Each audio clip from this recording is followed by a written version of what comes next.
నమస్కారం.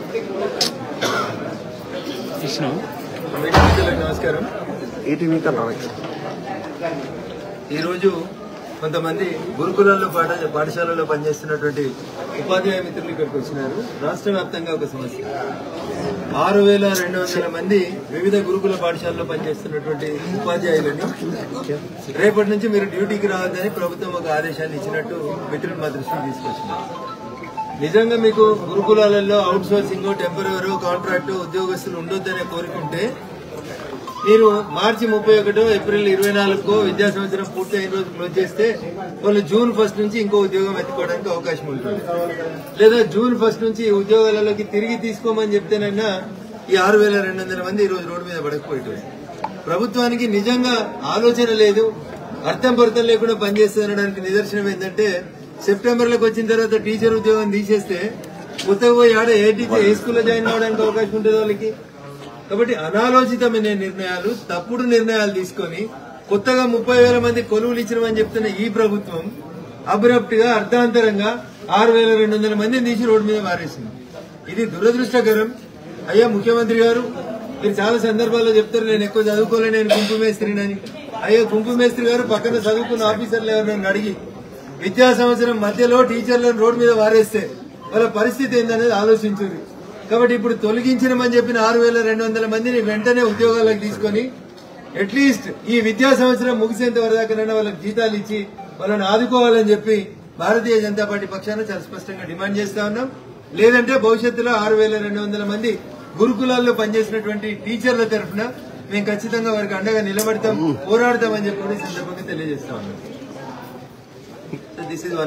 ఇంకొకటి Medak medical college వస్తుందండి. చాలా మంది వేరు వేరు ప్రాంతాలకు వెళ్ళి వచ్చారు కాబట్టి ముందు వాళ్ళ గురించి మాట్లాడుతున్నాం. సెకండ్ ఇష్యూకి వస్తే ఇలా అన్ని పేపర్లలో అన్ని టీవీలలో ప్రముఖంగా కనబడినటువంటి విషయం, రష్యా అధ్యక్షుడు పుతిన్ ఒక స్టేట్మెంట్ ఇచ్చాడు. ఏమని? ఉక్రెయిన్ తోటి యుద్ధం ప్రారంభించింది ఎవరంటే రష్యానే ప్రారంభించింది, రష్యానే కయ్యానికి కాలు తవ్వింది. అట్లాంటి రష్యా దేశ అధ్యక్షుడు పుతిన్ చెప్పిండు ఏమని? నరేంద్ర మోడీ గారు ఈ దేశ ప్రధానమంత్రి గారు మధ్యవర్తిత్వం వహిస్తే ఉక్రెయిన్ తో చర్చలు జరిపేందుకు రష్యా ఆసక్తి చూపిస్తుంది అని చెప్పిండు. గర్గా మురిగి దాల్కి బరాబర్ అని మన దేశంలో మన ప్రధానమంత్రిని 7వ తరగతి చదివిన వాళ్ళు, 3వ తరగతి చదివిన వాళ్ళు, ప్రజాస్వామ్యం అర్థం తెలియని వాళ్ళు కూడా విమర్శిస్తారు. కానీ ప్రపంచంలో అగ్రదేశాలని చెప్పుకుని అమెరికాతో సమానంగా ప్రపంచాన్ని శాసించినటువంటి రష్యా లాంటి దేశానికి సంబంధించిన దేశ అధ్యక్షుడు భారతదేశాన్ని మధ్యవర్తిత్వం వహిస్తే మేము శాంతి చర్చలకు ముందుకు వస్తామని చెప్తా ఉన్నాడు. This is the greatness of our honourable prime minister Narendra Modi. కళ్ళుండి చూడలేని కబోదులకి, నరేంద్రుడి నాయకత్వాన్ని బలపరచలేనటువంటి మూర్ఖులకి ఈ రోజు రష్యా ప్రధానమంత్రి పుతిన్ గారు చెప్పినటువంటి జవాబు కనీసం కళ్లు తెరిపిస్తుందని, తెరిపియాలని చెప్పి ఈ సందర్భంగా కోరుకుంటా ఉన్నాను. చివరిగా మా మీడియా మిత్రులు అడిగిన ప్రశ్న, మెదక్ మెడికల్ కాలేజీకి సంబంధించినటువంటి అంశానికి సంబంధించి ఇందాకనే జిల్లా కలెక్టర్ గారు నేను చర్చించుకోవడం జరిగింది. జిల్లా కలెక్టర్ గారి నివేదిక రాష్ట్ర ప్రభుత్వానికి పోయింది.